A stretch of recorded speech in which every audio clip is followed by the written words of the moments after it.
Welcome to Geeks and Jocks, a podcast that focuses on video games, film, television, and sports. And now, for the person who is in charge of this podcast, here is Ryan Sullivan. Welcome back to Geeks and Jocks, and we are ready for a new episode.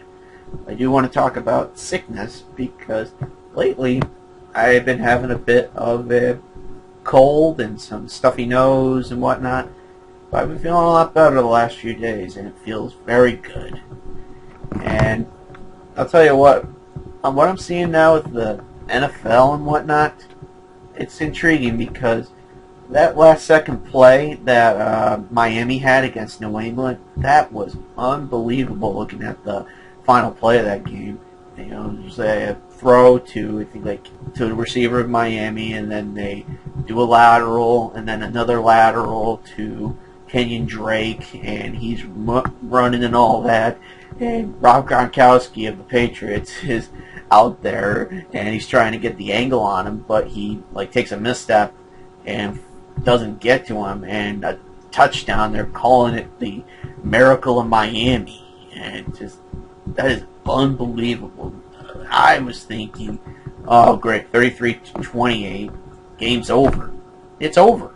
Most of the time, that's a 99% win probability for the winning team. And with that in mind, there were some other intriguing games that happened. There was I believe the Pittsburgh-Oakland game where the kicker for the Steelers, Chris Boswell, winds up slipping at the very end of the game, and the Raiders win their third game of the season. How does that happen? The kicker slips. You don't see that. Normally, it's someone botching the snap, and it's just, I find it unbelievable. But I think the most unbelievable are the two main games that they had. The game of the week with Dallas and Philadelphia, and that deflection in overtime to Amari Cooper, and it could have easily been an interception for Philadelphia, but instead, touchdown for Amari Cooper. Dallas wins, and the chances of Philadelphia getting into the playoffs have just gotten slimmer. And there's a handful of teams in each conference that are set on being in the hunt or in the wild card spot right now, and it's a matter of time before someone loses control. And I got a good feeling right now that that Seattle, with their win against Minnesota a couple nights ago, they're going to get in. I have no doubt in my mind. This is going to be the first of the wild card teams, and a pretty good one, I might say, with their ability to run the ball and actually play decent defense.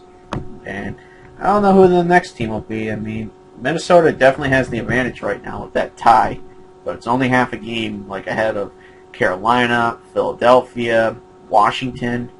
The Washington situations are a lot worse when you consider they've gone through 4 quarterbacks altogether, 2 of which broken fibula and a broken leg. With the broken leg one, Alex Smith has an infection, so it might make things a lot worse for him. And you know what? It might not help him for the first career. He might, unfortunately, have to retire if that's the case. But who knows? Anyway, the other game was the Chicago Bears. They have probably one of the best defenses in all of the National Football League. I kid you not, they got probably some of the best secondary guys in the league, and their ability that Eddie Jackson guy. Eddie Jackson has 5 interceptions returned for touchdowns. That's the most out of any guy in these 2 years. You don't see that. And their ability to stop the Los Angeles Rams, who are probably the hottest team in all of the league, it's unbelievable. Really unbelievable how they get stopped. Todd Gurley doesn't do well. Jared Goff doesn't do well. And then again, Mitch Trubisky didn't exactly have a good game either for the Chicago Bears. But that defense, their ability to only give up 6 points, 6 points, mind you, that says a lot. And, you need a strong defense to carry you into the playoffs. That is probably one of the best things that happens with any good team that makes it to the Super Bowl. And this could be a Super Bowl team. This could potentially be one. That is, if they can stop the Rams again, if they do beat them in the playoffs. And they also have to deal with the New Orleans Saints in the playoffs as well, considering they're both of them are like 11-2 right now. And I think the edge goes to the Saints because I do believe they beat the Rams earlier this year. But I'll tell you what, probably losing to my football Giants gave the Bears motivation to stun the league. One more win as of now. Typically these podcasts are recorded a week before they get uploaded. So right now it's December 12th as I'm recording this, and it'll be uploaded the 18th, which you'll probably be listening to it on that day or anytime after that. But anyway, seriously, one more win, and they clinch the North. They haven't done that in 8 years. And the last time they were in the playoffs was 8 years ago, where they made it to the NFC Championship game, and they lost Jay Cutler for like the second half, I believe. And Green Bay goes on to beat them. They go to the Super Bowl, and the rest is history. Their legacy, Mike McCarthy, Aaron Rodgers, and all that. Speaking of which, I was stunned by the fact that Mike McCarthy got fired. Now, I thought maybe he would be fired at the end of the year. Because, to me, I view Green Bay as an overrated team. And, this year, they just haven't been good. They can't run the ball. And when they do have that chance to run the ball, it's very inconsistent. There's not really any good receivers outside of Devontae Adams, who honestly should be having a Pro Bowl nomination and an All-Pro nomination. This guy is doing everything right. Personally, I don't know. I don't know if they should have gotten rid of Jordy Nelson, but the defense, it's a mix of these really young guys who've never really had much of a chance, or they've just been playing the first few years, for the Packers, along with some of those veterans like Clay Matthews, for example. I don't know. It's probably going to be a changing of the guard, and with McCarthy being gone, he could go anywhere he wants. And that includes the Cleveland Browns, who don't sleep on them, actually, for now. They could have a very slim chance if they can win out and be 8-7-1. They could definitely make a name for themselves in the playoffs if they were to get that far. But I don't think they will. But it could be a stepping stone to progress. And this Baker Mayfield kid, he's putting up some good numbers that you don't think of for a rookie quarterback, especially for being in a place like Cleveland, which the last 2 years prior to this season, it was like, 1-31? That is very, very bad. But if they can just gel this team together with guys like Mayfield, Nick Chubb, and all those defensive guys that are very young and whatnot, it could be a playoff team. But the thing is, can they get past that hump? Can they? Where they make progress one year and then regress. Because it feels like it happens every year. They fix on certain things, and maybe they might get better, and then they regress and just get worse. I don't know. But, it's still a tough conference. You still got Pittsburgh and Baltimore. And don't sleep on Baltimore either. And there's the Chargers. Don't sleep on them either. Because once they get Melvin Gordon back, they are going to be a very lethal team. I'm not sure if it'll get them a Super Bowl appearance, but for the most part, they could probably be with the best of them. And probably the toughest competition they'll have to deal with is, not just Kansas City, but New England as well. They would have to find a way to beat New England if it comes down to it. But regardless, there's definitely some good teams to see for the playoffs in a few weeks. For video games, my favorite game of all time turned 25 a couple days ago, and that is Doom. Doom is the legendary first-person shooter done by id Software, December 10th, 1993. It starts off in like a college computer area, shareware game, and it blows up into one of the biggest phenomenons of the mid-90s, the 90s decade overall, game industry. I mean, it is probably the greatest game ever made, and it was so advanced compared to Wolfenstein 3D. It had a great sense of 3D with the world that you interacted in, shooting down zombies, cacodemons, and Barons of Hell. 3 episodes with the full game, done episodic format, 8 levels and a regular secret level, tons of secrets, and plenty of ammo, and just a metal-sounding soundtrack, and with plenty of rip-off type tunes and scary type atmospheric music. It's so unbelievable. And the first time I ever played Doom was way back in 1995-96 when my family got a Packard Bell computer. We got a Packard Bell computer. It ran Windows 95, and we didn't have too many games, but we had some shareware stuff, and it was during those days where I'd be with my dad, and he would play those stuff like Wolfenstein 3D, Doom, and he had a bit of enjoyment of Doom way back when we had that shareware stuff, and he deeply loved it. I remember him loving Wolfenstein as well, but I was so good at that first episode of Doom, and being able to find it on abandonware back like 6-7 years ago, it really brought back my interest in Doom a bit. And that was coming off of like a year or two prior finding the PlayStation version of Doom, after not having played that version in so many years back in the late 90s and early 2000s. The PC Doom, probably the greatest game ever. The Super Nintendo version, a pretty good port considering the hardware limitations of the Super Nintendo. Deeply loved the PlayStation version, still do. It's a fun game, it plays well, it has a nice graphical output for the system, tons of lighting. It's more of like a horror type game, and especially when it comes to its audio, it's more atmospheric, it's more scarier. And, it's that type of game, at least the PlayStation version. You turn the lights off, you crank up the sound, and boom, you get scared. With still that addicting gameplay. And the interesting version was the Game Boy Advance version, surprisingly. Because it's such a unique take on having a handheld that is capable of doing more than just Super Nintendo's graphics. And from playing it, it's basically the Jaguar version, but on a handheld. And you can tell because there are parts of the game where it runs pretty slow.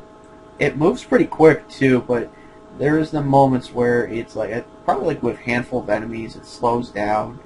And that is one of the problems with a number of the Doom games. Like, even at times when there's a ton of enemies on screen, the PlayStation version could slow down a bit. And there were certain ports that were very slow, like the 3DO version, the Sega Saturn version, and it was tough.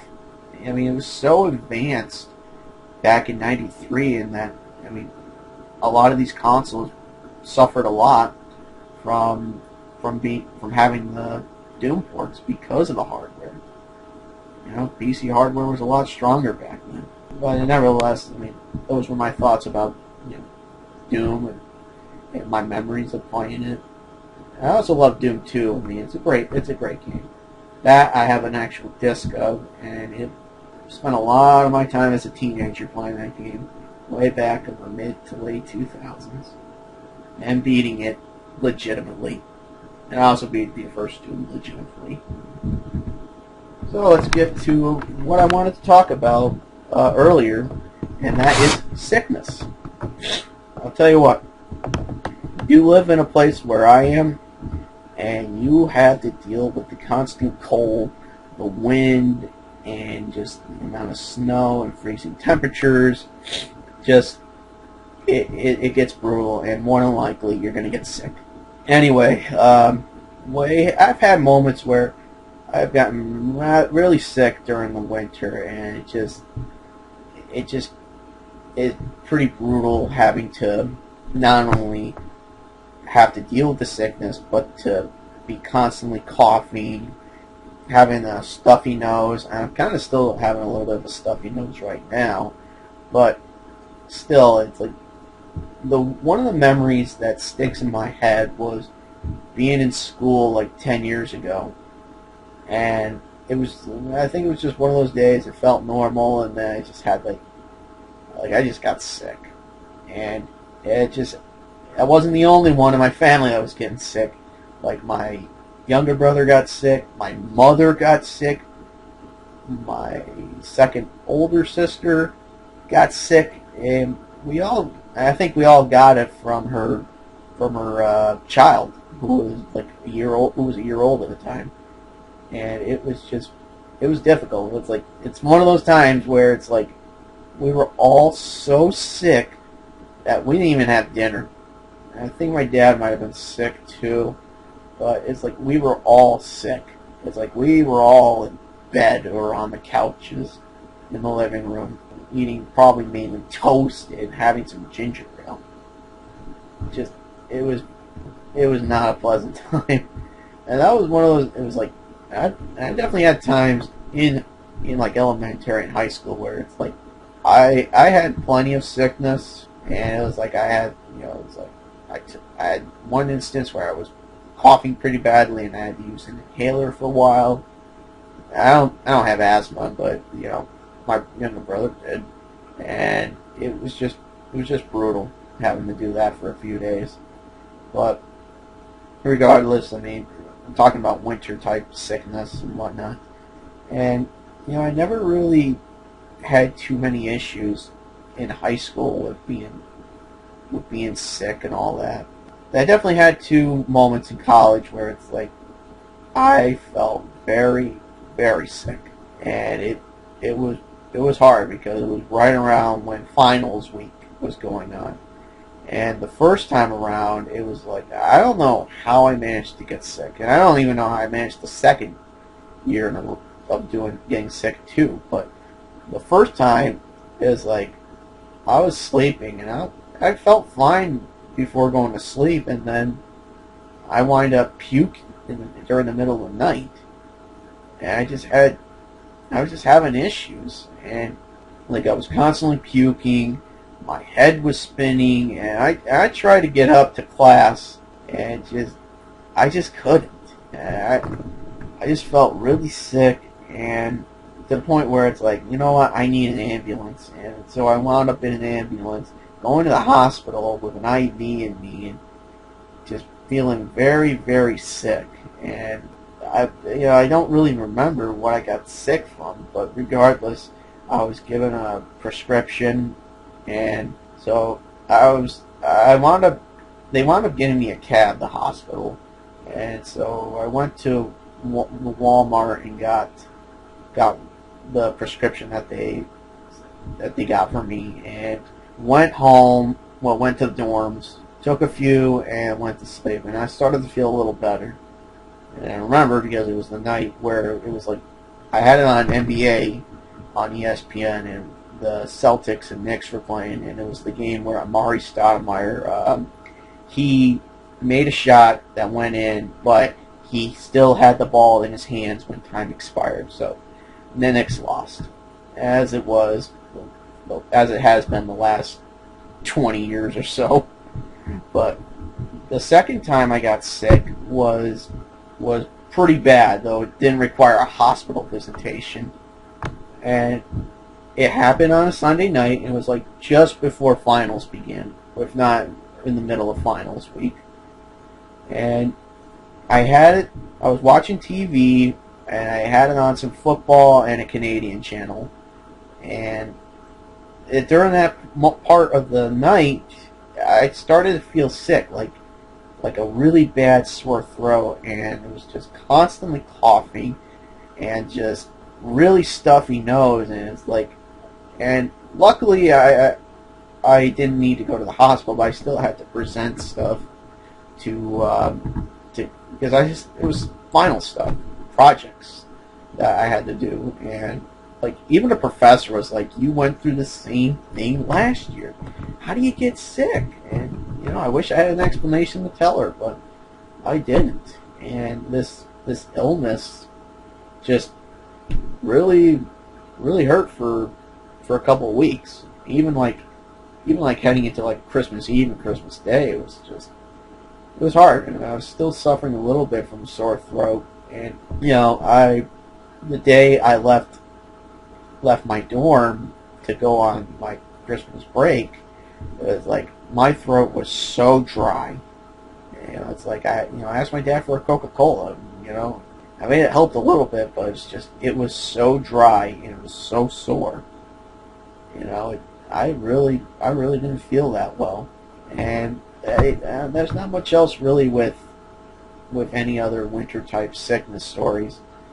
I mean, I've had some other stuff that happened in the summer, like via puking and whatnot, but with working now full time at a restaurant over the past year and a half, I've had to deal with sickness during the Christmas holiday and the winter, and this includes last week. And last year, it was pretty bad, and it wasn't just me; it was like just about everybody from work was getting sick. Like it was like everyone was coming down with coughs, cold illnesses, and I believe we had someone. It might have been during the winter. I think we had like a line cook puking in a garbage can in the guy's break area or changing room. Yeah, changing room, and like it really bothered a lot of people. It just, me included, because it's like I didn't feel that well, and I was constantly having I had like a sore throat, stuffy nose, coughing. It was like taking some NyQuil every night, and even like Vapo Rub to soothe the throat. Halls candies, stuff that soothes the throat as well. Taking stuff, like Sudafed equivalencies, like that quake congestion type stuff. It was just bad. And the thing with my job at this restaurant is that you have to.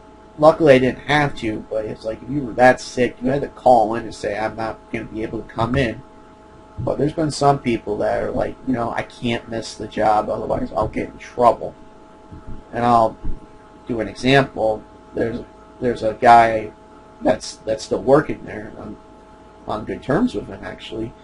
He had the flu one time, and this is like before I even got hired. And he said he had the flu, but he still did his job. And it's because the thing is that the managers just don't buy into the sick stories. Now while I do agree that there are always people that try to fake their illnesses, and that's pretty common at times when you have to deal with employees, and it hurts the place a lot more, and hurts the people that work there a lot more. But when there's something legit like the flu, you gotta have people go home. But I think the fear in him was that it's like they wouldn't buy into it, and that's actually another thing that just occurred to me over the past year. Not a winter one, but we had this setup girl, and she had pink eye, and I kid you not, pink eye. That kind of shit. If you have pink eye, you should be going home. You shouldn't be messing with stuff like the salad bar. That's just you tell a manager you have pink eye. I'm sure they would be more than confident to tell you, go home. We can't have you around the food. I mean, I would think they would have had her go home, but I don't know. But it's just, sickness is a very serious thing. People can get, customers can get sick if people ruin and contaminate their food, especially if it's someone that's been coughing and having congestion problems. And as with the pink eye thing, if they rub their hand, which I hope they wouldn't, and rub it on stuff like lettuce and whatnot, it would be a big disaster for any restaurant, and they could get shut down by the health department if there's a thorough investigation regarding it. And with that, I mean that's what happened last year and over the past year. And recently, I mean, we've had some servers who have been very, very sick, like very bad coughing, like severe coughing. And one of them was trying to get at least a day off to say, hey, I'm feeling really sick. I need to go home, or I can't make it tomorrow. But she still worked. And I think she tried, but they didn't. They told her to keep working, which sucks because it's like, these guys, they can't always be 100%. But I think she pretty much gave everyone a bit of sickness, and I had a bit of sickness myself. It was over the past week or so because I was just having issues with sore throat and just a stuffy nose, along with maybe one or two other things, and basically relied on some equate congestion type medicine and having NyQuil at night. And actually one thing that kind of helped a little bit too was having some ginger ale. It really, I don't know, maybe it's just me, but having the ginger ale really helped. And just everything about just the sickness, it's like, it sucked, but got through it. Hopefully no other illnesses or anything at this time. And with that, it ends this episode of Geeks and Jocks. So here's what I have planned in mind if you're still listening. I will not be doing a New Year's Day episode. No way. And obviously I'm not doing a Christmas episode either. But I will come back January 8th. And with that, I'll probably for that episode, talk about movies that I saw for the 2018 season. And there's definitely a few more that I want to see this year, and that includes that Holmes and Watson comedy starring Will Ferrell and John C. Reilly. It actually looks pretty funny. And this other one that intrigues me a little bit too is the Vice movie with Christian Bale as Dick Cheney, done by Adam McKay, and it's, from the way it looks like it'll be similar to that Big Short movie that came out a few years ago, also done by McKay. It seems more like a goofy movie with some of the incidents that happened during Cheney's time as vice president, and that includes that hunting incident back in 2006. But with that, I'll end this episode of Geeks and Jocks, and I hope to see you guys more in 2019, as I should be doing a lot more of these episodes as the year goes on. And Merry Christmas, Happy Hanukkah, Happy Kwanzaa, Happy Holidays overall. See you in 2019.